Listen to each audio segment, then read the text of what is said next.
এটা মহড়া আমাদের প্রতিনিয়তই চলতে থাকবে এবং এই মহড়া হচ্ছে বিশেষ টহল মহড়া। এই মহড়া আমাদের কোনো শুধু লোক দেখানো কোনো মহড়া না, এটা একটা বিশেষ আমাদের এই পেট্রোলিং মহড়া চলতেছে এবং চলতে থাকবে।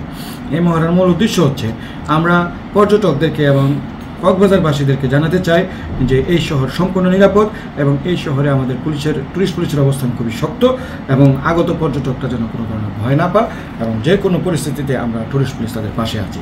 পাশাপাশি আপনাদের মাধ্যমে জানাতে চাই যে অপরাধী যেই হোক, যে পরিস্থিতি হোক, তারা যেন না মনে করে যে আমরা টুরিস্ট পুলিশ দুর্বল, এটা ভাবার কোনো কারণ নেই।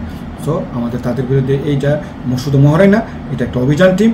এরা বিভিন্ন জায়গায় বিভিন্ন স্পিডে অভিযান চালাবে এবং যে যেখানে অপরাধী ছিনতাইকারী আছে কোনো পার পাবে না, তাদেরকে গ্রেপ্তার করা হবে।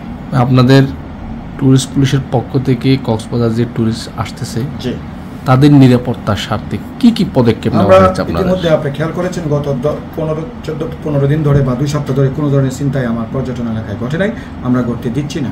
অসংখ্য ছিনতাইকারীকে আমরা গ্রেপ্তার করেছি, অপরাধীদেরকে আমরা গ্রেপ্তার করেছি এবং আমরা সিসি ক্যামেরা আওতায় ইতিমধ্যে আমরা নিয়ে এসেছি, হিডেন ক্যামেরা লাগানো হয়েছে, গোয়েন্দা টিম নামানো হয়েছে এবং যারাই আমাদের নেটে আসবে তাদেরকে সকলকে গ্রেপ্তার করা হচ্ছে। আমাদের অবস্থান খুবই শক্ত, কাউকে কোনো অবস্থাতেই ছাড় দেওয়া হচ্ছে না এবং ছাড় দেওয়া হবে না। অপরাধীদেরকে যে যেখানে হোক, যে কোনার্থে হোক, তাদেরকে গ্রেপ্তার করা হবে এবং হচ্ছে।